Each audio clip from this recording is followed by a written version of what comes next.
The Amalfi Coast is one of Italy's most incredible destinations. It's a stretch of coastline that has these amazing dramatic cliffs that plunge straight into this bright turquoise seawater. I would guess when you think of the Amalfi Coast, you think of this iconic image of the colorful houses on the cliffside with the turquoise water down below, am I right? But it's actually a way bigger area than that one spot. So let me help you plan the perfect 3-day Amalfi Coast itinerary. As I mentioned a few times in last week's video of the Amalfi Coast travel guide of everything you need to know before you go, I highly recommend staying for your 3 nights in Sorrento because it is the most affordable destination in the Amalfi Coast and it's centrally located, so it's a great place to have your home base and then do ferry day trips from here, which I'll get into in a little bit. So if you want more details on things to know before you visit the Amalfi Coast, like getting from Naples Airport to Sorrento, make sure to watch this video. So for day 1, obviously we are in Sorrento. You can check in early if your hotel will let you do that, or at least just drop your bags off.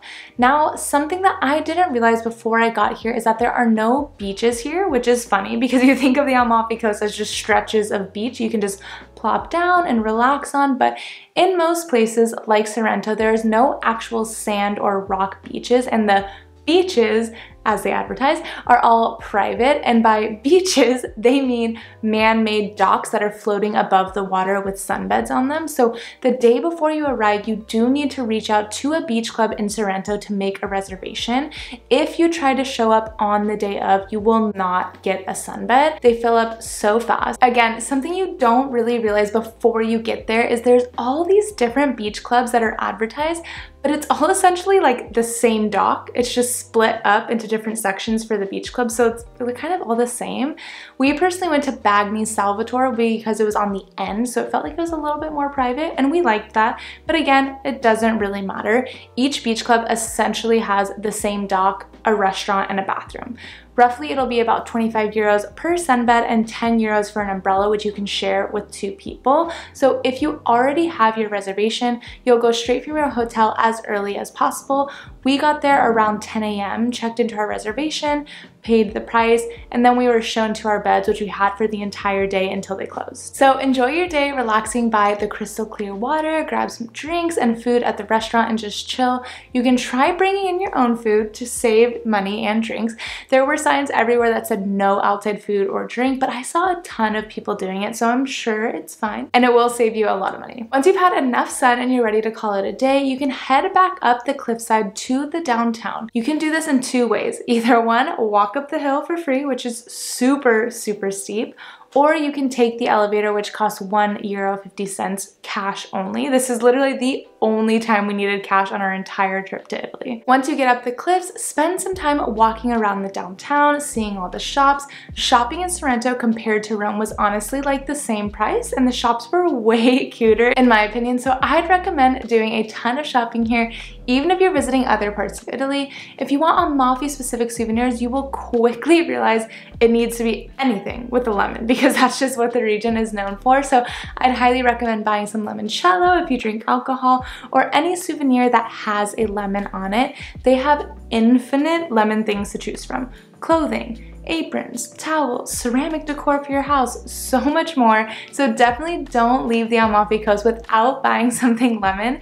The only souvenir I bought was a dress for our unborn baby girl that had lemons all over it. I was so obsessed with it. It was so cute. But they also have obviously dresses for adults and different things, so make sure that you buy something lemon on it. And if you haven't bought some typical Italian souvenirs yet, look out for leather products, wine, olive oil, ceramic products, and pistachio cream in this area. Have fun. When you're ready to eat, of course you can head to any of the many restaurants in the downtown, but I would actually recommend a place that's about a 10, maybe 15-minute-ish walk outside of the city center called La Cantoneria del Popolo. It is so good and very reasonably priced. They open for dinner at 6:35 p.m., but I'd highly recommend getting there early, maybe like 6 p.m., because we got there right at 6:30 and there was a huge line, so we ended up waiting about an hour to get in and eat. The cool thing is though, they do bring you free wine and cheese as you're waiting in line, and you can hear the Italian music playing, so it's not too bad of a wait. All of their dishes were phenomenal, but all 6 of us agreed that the best dish was the gnocchi with gorgonzola cheese. It was incredible. For day 2, you're going to do a day trip to Capri, so you can either buy your round trip ferry ticket the day before online at directferries.com or head to the port early and buy the tickets directly from there. It's about 50 euros round trip and the boat ride is only about 25 to 30 minutes, so in my opinion that is crazy expensive, but that should just tell you what Capri is like in general. Crazy expensive. I could not believe it. So if you can bring snacks and sandwiches in your bag, please do it to save yourself some money. When you arrive at the Capri port, you will see a row of restaurants facing the water and a sign that says funicular. Go straight there and buy a round trip ticket, which will only cost about 150 euros each way, if I remember correctly. We decided to just walk to the city center and it was so brutal. Literally 40 minutes of straight uphill. I do not recommend it at all. There are no views or anything to see along the way, so just take the funicular. It's way worth it. The funicular will drop you off right in the heart of Capri's downtown. Right away, you will see these incredible ocean and mountain views all around you, so take some time admiring the view and getting some nice photos. From here, you're really just gonna walk around and explore these shops. This is a very high-end shopping area, so if you're like me and you don't have the budget for these kinds of shops, it'll be a window shopping day. But it's really such a beautiful island and a beautiful area. All of the buildings are so cute and it's just a nice place to walk around.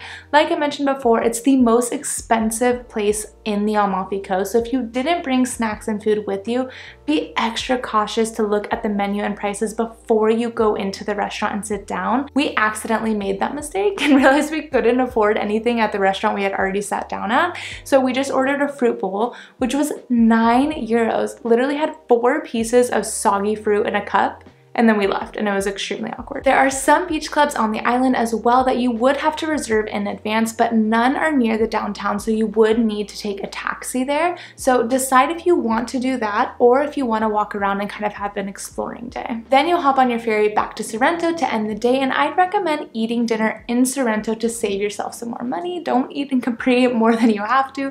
One thing that I thought was so nice is that we bought a 4:30 p.m. return to Sorrento, but we were ready early just to go back, and the ferry company said we could hop on any ferry back home. So we hopped on the 3:31 an hour earlier. So I'd confirm that with your specific ferry company, but it's nice because it does give you a little bit more freedom. And your last day in the Amalfi Coast, day 3, you'll be visiting both Positano and Amalfi. Now for this, you can either buy individual ferries, of course, or you can buy these all-in-one tickets with the NLG ferry company, which will save you some money.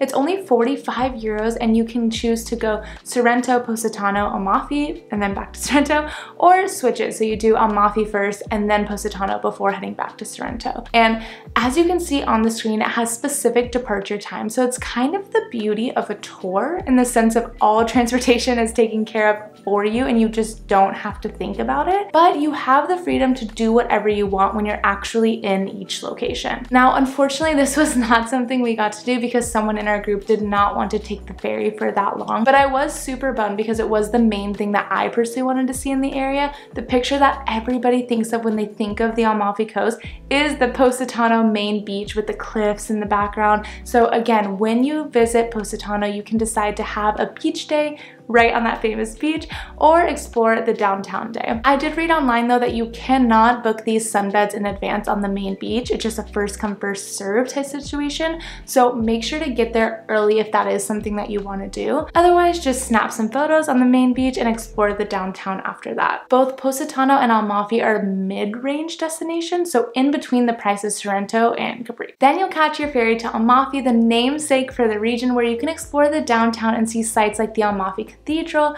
the Paper Museum, and just explore the quaint shops of the historic district. Then you can either spend the rest of the day relaxing on the Amalfi town beach or doing a hike if you prefer to do something more active. There are a ton of hikes in the area, like Valley of the Mills hike, Val del Ferrere hike, which I know I'm saying correctly, or the Ravello Challenge. Just make sure you time everything right so you can still catch your ferry back to Sorrento at the end of the day. Now, sadly, your 3 days in the Amalfi Coast are over, so you're either heading to your next destination or back to Naples airport to catch your flight home. So if you have some time to spend in Naples before your flight home, make sure to check out this Naples travel guide, the ultimate Italian food destination.